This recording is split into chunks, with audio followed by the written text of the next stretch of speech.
Welcome Tamil stocks friends. May 9 இன்றைக்கி market update பார்த்துடலாம்.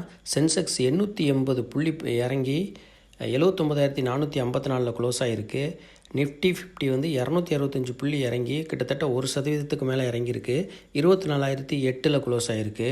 அப்புறம் நிஃப்டி பேங்க் நிஃப்டி வந்து 770 புள்ளி 1.5% இறங்கி 53,595 க்ளோஸ் ஆகிருக்கு. சிங்கப்பூரில் ட்ரேட் ஆகிற கிஃப்ட் நிஃப்டி இப்போ தொடங்கியிருக்கு ட்ரேடிங்கை 40 புள்ளி ப்ளஸில் தொடங்கியிருக்கு. இது கொஞ்சம் சந்தோஷமான விஷயம். மண்டே மார்க்கெட் வந்து ப்ளஸில் இருக்க வாய்ப்பு இருக்குது. அப்புறம் வந்து யூஎஸ் டாலர் வந்து 34 பைசா இந்திய ரூபா விழுந்து, அமெரிக்க டாலருக்கான இந்திய ரூபா 35 பைசா விழுந்து 85.37 இருக்குது.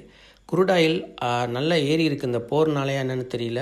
குருடாயில் 67.1% ஏறி 5,230 இருக்குது. நேச்சுரல் கேஸ் வந்து 1.27%, அதுவும் அதே அளவு ஏறி 310 இருக்குது. கோல்டு வந்து 102 புள்ளி ஏறி 96,270 க்ளோஸ் ஆகிருக்கு. சில்வர் வந்து 96,223 இருக்குது. 289 மார்க்கெட் நியூஸ் பார்த்துலாம். எஸ்பிஐ அப்புறம் வந்து ஜப்பானோட எஸ்எம்பிசி பேங்கு 2 பேச்சுவார்த்தை நடத்திக்கிட்டு இருக்காங்க எஸ் வங்கியோட ஸ்டாக்கை விற்கிறது சம்மந்தமாக. இதனால் இன்றைக்கி எஸ் பேங்க் வந்து 8% மேலே உயர்ந்திருக்கு. அப்புறம் அமெரிக்கா சீனா வர்த்தக பேச்சுவார்த்தை நடந்துக்கிட்டு இருக்கு. அதில் நல்ல முன்னேற்றம் அடைஞ்சிருக்கு அந்த பேச்சுவார்த்தை. அதனால் இப்போ பார்த்திங்கன்னா குருடாயில் விலை வந்து உயர்ந்திருக்கு 1% வரைக்கும். அப்புறம் வந்து ஊழியர்கள் பங்கு விருப்பங்களை மீறும் வழக்கு, அதில் வந்து பேடிஎம் நிறுவனர் விஜய் சேகர் சர்மா வந்து அவர் பிரச்சனையை வந்து இன்றைக்கி செபி தீர்த்து வச்சுருக்கு. அதில் வந்து இஎஸ்ஓபி விதிகளை மீறிய பேடிஎம் நிறுவனர் அவர். இஎஸ்ஓபினா employee stock option plan explained, ஊழியர்களின் பங்கு விருப்பங்களை மீறும் வழக்கு. அவர் வந்து என்ன செய்யக்கூடாதுன்னா, பட்டியலிடப்பட்ட எந்த நிறுவனத்திலிருந்தும் புதிய பணியாளர்கள் விருப்பங்களை ஏற்றுக்கொள்ளக்கூடாது. 3 ஆண்டுகளுக்கு தடை. அப்புறம் வந்து 11.1 பில்லியன் செலுத்தணும்னு சொல்லி செபி கூறி இந்த பிரச்சனையை முடிச்சு வச்சிருக்கும்போது டாக்டர் ரெட்டி Q4 ரிசல்ட் வந்திருக்கு. பார்த்துடலாம். கன்சாலிடேட்டட் நெட் ப்ராஃபிட் 22% அப் ஆயிருக்கு. 1,497 கோடியிலேருந்து 1,594 கோடியாக இன்க்ரீஸ் ஆகிருக்கு. ரெவன்யூ க்ரோத்து 20% அப் ஆகிருக்கு. அப்புறம் வந்து நிக்கோட்டின் ரீப்ளேஸ்மெண்ட் தெரப்பி அக்வயர் பண்ணியிருக்காங்க அந்த கம்பெனியை. எப்படின்னு கேட்டிங்கன்னா, என்ஆர்டி அதோட க்ரோத் வந்து 12% அதிகரிச்சிருக்கு. குளோபல் ஜெனரிக்ஸ் வந்து 90% ரெவன்யூ கிடச்சிருக்கு. ரெவன்யூ ஃப்ரம் ஃபார்மாசூட்டிக்கல் சர்வீஸ்லேருந்து ஆக்டிவ் இன்க்ரீடியன்ட்ஸ் வந்து 1,152 கோடியிலேருந்து 1,167 கோடியாக இன்க்ரீஸ் ஆகிருக்கு. ஆப்ரேட்டிங் எபிட்டா 58% அதிகமாகிருக்கு. மார்ஜின் எக்ஸ்பேண்டடு 510 பேசிஸ் பாயிண்ட் அதிகரிச்சிருக்கு. அதாவது 510 basis point. Fiscal year company revenue வந்து ஜம்ப் ஆகிருக்கு 17%. ப்ராஃபிட் ஆஃப்டர் டாக்ஸ் இம்ப்ரூவ் ஆகிருக்கு 2%. கம்பெனி டிஜிட் குரோத் வந்து அச்சீவ் பண்ண போகிறோம் அப்படின்னு சொல்லியிருக்கிறாரு. டபுள் டிஜிட் குரோத் அச்சீவ் பண்ண போகிறோன்னு சொல்லியிருக்கிறாரு. டிவிடெண்ட் வந்து 8 ரூபா கொடுக்குறாங்க. இப்போ பங்கோட விலை பார்த்தோம்னா 1,421 வரைக்கும் ஹை போயிருக்கு. லோ 1,020 வரைக்கும் போயிருக்கு. க்ளோஸ் வந்து 1,155. மார்க்கெட் கேபிட்டல் வந்து 96,454 கோடி. பிஇ ரேஷியோ வந்து 45, அதாவது செக்டார் பிஇ. ஸ்டாக் பிஇ வந்து 18. அப்புறம் புக்கு வந்து 3 டைம் இருக்குது புக் வேல்யூ. இப்போ வந்து கொஞ்சம் சீப்பாக தான் இருக்குது. இது ப்ரைஸ் வந்து சீப்பாக தான் இருக்குது. ஆனால் இன்னும் கொஞ்சம் இறங்கினா கன்சிடர் பண்ணலாம். 1,080க்கு வந்தால் கன்சிடர் பண்ணலாம். கொஞ்சம் கொஞ்சமாக கன்சிடர் பண்ணிக்கிட்டு இருக்கலாம் இறங்க.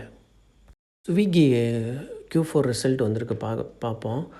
ஃபுட் டெலிவரி பண்ணுற Q-காமர்ஸ் கம்பெனி கன்சாலிடேட்டட் லாஸ் வந்து இன்க்ரீஸ் ஆகிருக்கு. அதாவது எல்லா கம்பெனியும் ப்ராஃபிட் இன்க்ரீஸ் ஆகும். இதில் வந்து லாஸ் இன்க்ரீஸ் ஆகிருக்கு. 554 கோடியிலேருந்து 1,081 கோடியாக லாஸ் இன்க்ரீஸ் ஆகிருக்கு. Revenue from operation 44% year on year அதிகரிச்சிருக்கு. 3,045 கோடியிலேருந்து 4,410 கோடியாக இன்க்ரீஸ் ஆகிருக்கு. டெலிவரி கிராஸ் ஆர்டர் வேல்யூ வந்து இன்க்ரீஸ் ஆகிருக்கு. 17%லேருந்து 17.6% இன்க்ரீஸ் ஆகிருக்கு. 7,347 கோடியாக இருக்குது. குவார்டர் வந்து எபிட்டா க்ரோ ஆகிருக்கு 15%, 212 கோடியாக இருக்குது. போல்ட் மூலம் ஏற்கனவே விரைவான டெலிவரி 12% வந்து உயர்ந்திருக்கு. அப்புறம் வந்து ஸ்விக்கியோட க்ரோத் வந்து இன்ஸ்டாமார்ட்டில் வந்து 19% அதிகரித்து 4,670 கோடியாக இருக்குது.